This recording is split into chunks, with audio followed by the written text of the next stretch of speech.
Student, good morning. आज हम इस वीडियो में पढ़ेंगे दो बैलों की कथा का 5वां पार्ट। आइए बच्चों पढ़ते हैं और इस कहानी को समझते हैं। सामने मटर का पेड़ था ही मोती उसमें घुस गया। हीरा मना करता रहा पर उसने एक न सुनी। अभी 2 ही 4 ग्रास खाए थे कि 2 आदमी लाठियां लिए दौड़ पड़े और दोनों मित्रों को घेर लिया। हीरा तो मेड़ पर था, निकल गया। मोती सींचे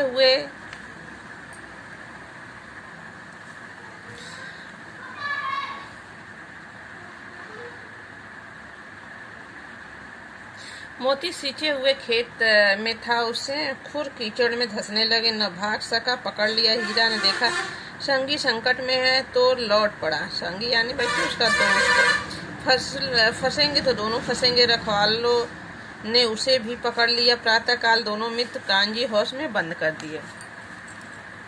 जब हीरा और मोती गया के घर से भाग के आए बच्चों तो देखे कुछ दूर जाने पर एक हरे खेत के मटर को देखे और सोचे भूख तो लगी ही थी उन लोगों को, लाओ मटर खा ले। मोती मना कर रहा था लेकिन हीरा नहीं माना और अंत में उसके रखवाले करने वाले खेत के मालिक ने उन दोनों को पकड़ लिया और कांजी हाउस में दोनों को बंद कर दिए, जहाँ बहुत से जानवर वहाँ पड़े हुए थे। आगे देखते हैं बच्चों।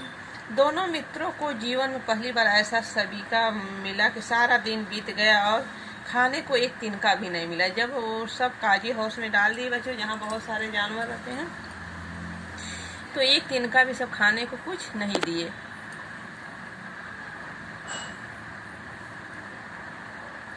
समझ में ही न आता था यह कैसा स्वामी है। इससे तो फिर भी अच्छा था। यहाँ कई भैंसे थे, कई बकरियाँ थे, कई घोड़े थे, कई गधे थे, पर किसी के सामने चारा न था। सब जमीन पर मुर्दों की तरह पड़े थे। कई गधे पर किसी के सामने चारा न था। सब जमीन पर मुर्दों की तरह पड़े थे। कई गधे किसी के सामने चारा न था। कई तो इतने कमजोर हो गए थे कि खड़े भी नहीं हो सकते थे। जो सब रखवाली करने वाले थे बच्चों, बहुत से जानवरों को उसमें रखे थे लेकिन किसी को चारा वारा नहीं देते थे। यार सब जानवर इतने कमजोर हो गए थे कि यहाँ तक कि खड़े भी नहीं हो पा रहे थे, नहीं हो सकते थे। सारा दिन दोनों मित्र फाटक की ओर टकटकी लगाए ताकते रहे पर कोई चारा लेकर आता न दिखाई दिया।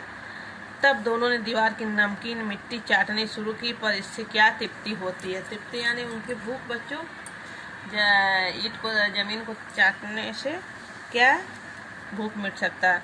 रात को भी जब कुछ भोजन न मिला तो हीरा के दिल में विद्रोह की ज्वाला धधक उठी। अब मोती से बोला अब तो नहीं रहा जाता। मोती को सिर लटकाए हुए जवाब दिया, मुझे तो मालूम होता कि प्राण निकल रहे हैं। दोनों बच्चों भूख और प्यास से व्याकुल हो रहे थे और कह रहे थे, मेरा तो जैसे लग रहा है, मोती कह रहा है, हीरा करा, मेरा तो जैसे प्राण ही निकल रहा है। इतनी जल्दी हिम्मत ना हारो भाई, यहाँ से भागने का कोई उपाय निकालना चाहिए। आओ दीवार तोड़ डालें, मुझसे तो अब कुछ नहीं होगा। बस इसी बूते पर अकड़ते थे, सारी अकड़ निकल गई। बाड़े की दीवार कच्ची थी, हीरा मजबूत तो था ही। अपने नुकीले सिंह दीवार में गड़ा दिया और जोर मारा तो मिट्टी का एक चिप्पड़ निकल गया। तो फिर उसका दोनों ने बच्चों प्लानिंग किया कि लाओ अब दीवार तोड़कर, ऐसे नहीं कुछ होने वाला है। हीरा मोती ने दोनों निश्चय किया कि लाओ दीवार तोड़कर ही इससे सभी जानवरों को भगाया जाए और अपने भी निकल दिया जाए। तो इसमें दौड़ दौड़ कर दीवार पर चोटें की और हर चोट से थोड़ी थोड़ी मिट्टी गिरने लगा। उसी समय काजी हाउस का चौकीदार लालटेन लेकर जानवरों की हाजिरी लेने आ निकला। हीरा का उड्डपन देखकर उसे कई बार डंडे रसीद किया और छोटी सी रस्सी से बांध दिया। मोती ने बड़े पड़े कहा, आखिर मार खाई क्या मिला। उसने बूते पर जोर से मार दिया। ऐसा जोर मारना किसी काम का कि उसी बंधन में पड़ जाए। जोर तो मारता ही जाऊंगा, चाहे कितने ही बंधन पड़ते जाए, जान से तो हाथ धोना ही पड़ेगा।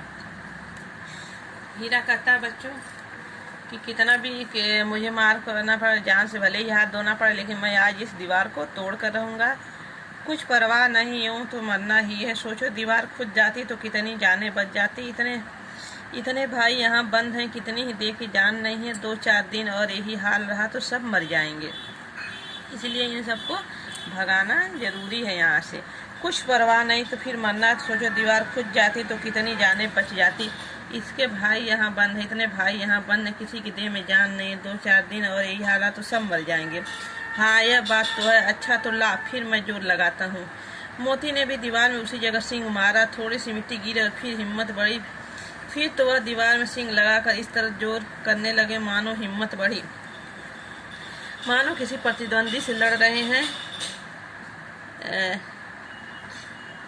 आखिर कोई 2 घंटे की जोर आजमाई, बाद में दीवार ऊपर से लगभग 1 हाथ गिर गया। उसमें दूनी शक्ति से दूना धक्का मारा तो आधी दीवार गिर पड़ी।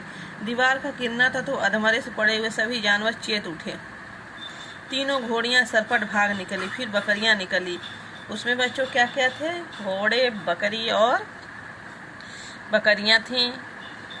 इसके बाद भैंसें भी थीं। उसमें भैंस भी खिसक गई, पर गधे अभी तक ज्यों के त्यों खड़े थे। गाय, भैंस, बकरी तो निकल गई बच्चों, लेकिन उसमें कौन से खड़े थे? गधे खड़े थे ज्यों के त्यों।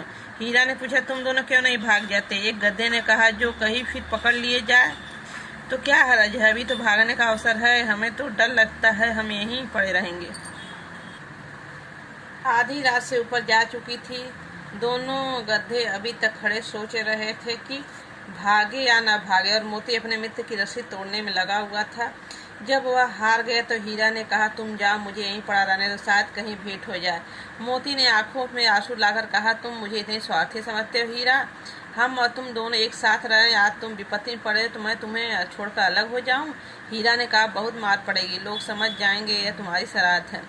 मोती गर्व से बोला, जिस अपराध के लिए तुम्हारे गले से बंधन पड़ा, उसके लिए अगर मुझ पर मार पड़े तो क्या चिंता, इतना तो हो गया कि 9-10 प्राणियों की जान बच गई, यह सब तो आशीर्वाद देंगे। मोती कह रहा है, हीरा कह रहा, मोती तुम भाग जाओ, लेकिन मोती कह रहा, नहीं, मैं आज तुमको छोड़ कर नहीं जाऊंगा।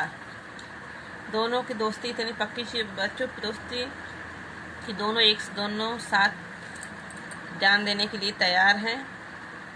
दोनों नहीं जा रहे हैं, निकलेंगे तो दोनों, मरेंगे तो दोनों। कहते मोती गर्व से बोला, जिस अपराध तुम गले में बंधन पड़ा, उसके लिए अगर तुम्हें मार पड़ तो क्या चिंता, इतना तो हो ही गया, 9-10 प्राणियों की जान बच गई, यह सब तो आशीर्वाद देंगे। यह कहते हुए मोती ने दोनों गधों को सींगों से मार मार कर बाड़े के बाहर निकाला, तब अपने बंधु के पास आकर सो रहा। वो मुंशी और चौकीदार सब अन्य कर्मचारियों से जैसे खलबली मची। इसने के लिखने की जरूरत नहीं, बस इतना ही काफ़ी कि मोती का खूब मरम्मत हुई और उसे भी मोटी रस्सी से बांध दिया गया। जब बच्चों सब जानवर भाग गए तो मोती को खूब पीटे सब और दोनों को मोटी रस्सी में बांध दिए। तो आज का वीडियो बच्चों यही समाप्त होता है। नेक्स्ट वीडियो में हम आपके साथ मिलेंगे। ओके, धन्यवाद।